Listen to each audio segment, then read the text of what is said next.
Cinema, ಆ ಹೆಸರೇ ಎಷ್ಟು ಸುಂದರ ಕಲ್ಪನೆ. ಸಿನಿಮಾ ಅಂದರೆ ಆಸೆ, ಸಿನಿಮಾ ಅಂದರೆ ನಿರೀಕ್ಷೆ. ಹಾಗೆ ನನ್ನಂಥ ಕೆಲವ್ರಿಗೆ ಕಲ್ಪನೆ, ಸುಂದರ ಕಲ್ಪನೆ. ಇತ್ತೀಚಿನ ದಿನಗಳಲ್ಲಿ ಈ ಸಿನಿಮಾ ಅನ್ನೋದು ಸಣ್ಣದಾಗಿ ಯೂಟ್ಯೂಬ್ ಜೊತೆ ಸಂಸಾರ ನಡೆಸೋಕ್ಕೆ ಶುರು ಮಾಡಿಬಿಟ್ಟಿದ್ದೀರಿ.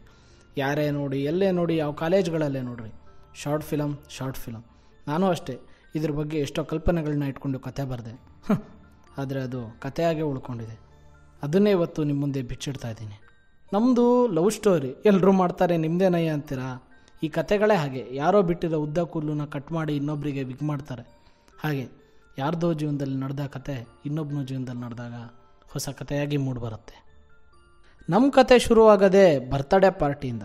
ಬರ್ತ್ಡೇ ಏನಿದೆ ರೀ ಈ ದಿನದ ಕಲ್ಪನೆ.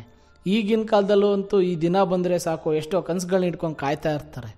ಯಾರು ವಿಶ್ ಮಾಡ್ತಾರೆ, ಯಾರು ಏನು ಗಿಫ್ಟ್ ಕೊಡ್ತಾರೆ, ಹುಡುಗರಂತೂ ಬಂಬ್ಸ್ ಕೊಡ್ತಾರೋ. ಹೀಗೆ ಇಲ್ಲಿ ಹುಡುಗಿ ಬರ್ತಾಳೆ, ಹುಡುಗ ಪಾರ್ಟಿ ಅರೇಂಜ್ ಮಾಡಿರೋದು. ಅಂದರೆ ಹುಡುಗಿ ಭಾಳ ನಿರೀಕ್ಷೆ ಮೇಲೆ ಬರ್ತಾಳೆ ಅಂದ್ಕೊಂಡ್ರಾ? ಇಲ್ಲ. ಯಾಕೆ ಅಂದರೆ ಇದು ಒನ್ ವೇ ಲವ್ ಸ್ಟೋರಿ ನಮ್ಮ ಹುಡುಗನ ಕಡೆಯಿಂದ. ಇವತ್ತು ನಮ್ಮ ಹುಡುಗ ತನ್ನ ಹುಡುಗಿಗೆ ಪಾರ್ಟಿ ಕೊಟ್ಟು ದೂರ ಹೋಗ್ತಿದ್ದಾನೆ.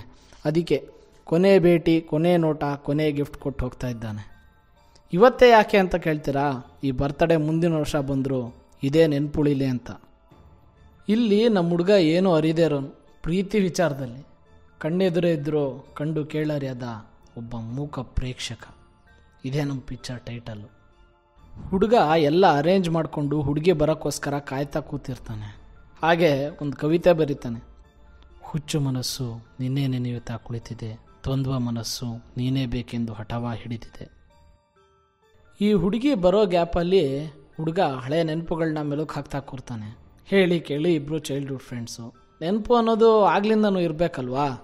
ಹುಡುಗ ತಾನು ಅವಳು ನೋಡಿದ್ದ ದಿನ, ನೋಡಿ ಮೈಮರ್ತಿದ್ದ ದಿನ, ಅವಳನ್ನ ಬಿಟ್ಟು ಜೀವನ ಇಲ್ಲ ಅಂದ್ಕೊಂಡಿದ್ದ ದಿನ, ಅವಳಿಗೆ ಪ್ರಪೋಸ್ ಮಾಡಿದ್ದ ದಿನ, ಕಡೆಗೆ ಅವಳು ಇವನ್ನ ವಾಟ್ಸಪ್ ಫೇಸ್ಬುಕ್ಕಲ್ಲಿ ಬ್ಲಾಕ್ ಮಾಡಿದ್ದ ದಿನ, ಇವನ್ನೆಲ್ಲ ಮೆಲುಕು ಹಾಕಿ ಕೂರ್ತಾನೆ.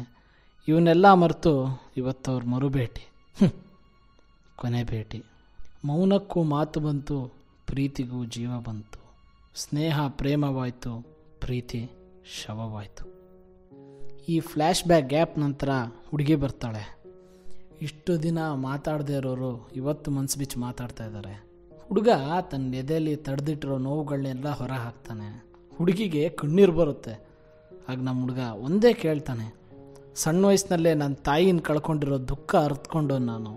ಮೊನ್ನೆ ತಾನೇ ಕೆಲವು ವರ್ಷಗಳಿಂದ ಅಪ್ಪ ಇಲ್ಲ ಅನ್ನೋ ನೋವು ಕಳ್ಕೊಂಡು ನಾನು. ಇನ್ನು ನಿನಗೆ ಬಾಯ್ ಫ್ರೆಂಡ್ ಇದ್ದಾನೆ ಅಂದ್ಬಿಟ್ಟಿದ್ರೆ ನನ್ನ ಜೀವನೇ ಹೋಗ್ಬಿಡ್ತಿತ್ತ? ಇಲ್ಲ, ಆದರೆ ನಿನಗೆ ನಾನು ಬೇಕಾಗಿರಲಿಲ್ಲ, ದುಡ್ಡು ಬೇಕಾಗಿತ್ತು.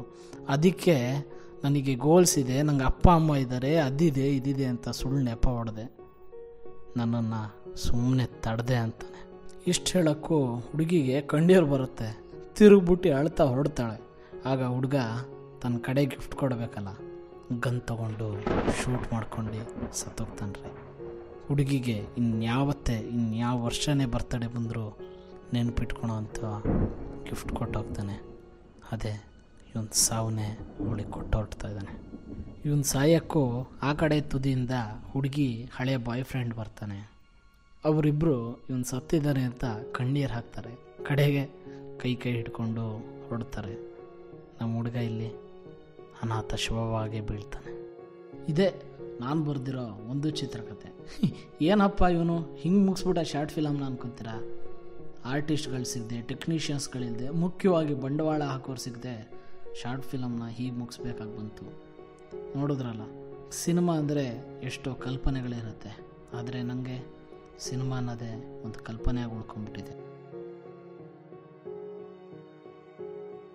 ಚದುರಿ ಹೋದ ಪದಗಳ ಕೂಡಿಸಿ ಕವಿತೆ ಹೆಣೆದಿರುವೆ, ಒಡೆದ ಹೃದಯದ ಚೂರುಗಳನ್ನು ಕೂಡಿಸಿ ಕತೆ ಹೇಳಿರುವೆ, ವ್ಯತೆ ಕೇಳಿ ಪ್ರೇಮಿಯನ್ನು ಸಂತೈಸಿ ಕಿರು ಚಿತ್ರ ನೋಡಿ ನಮ್ಮನ್ನು ಹಾರೈಸಿ.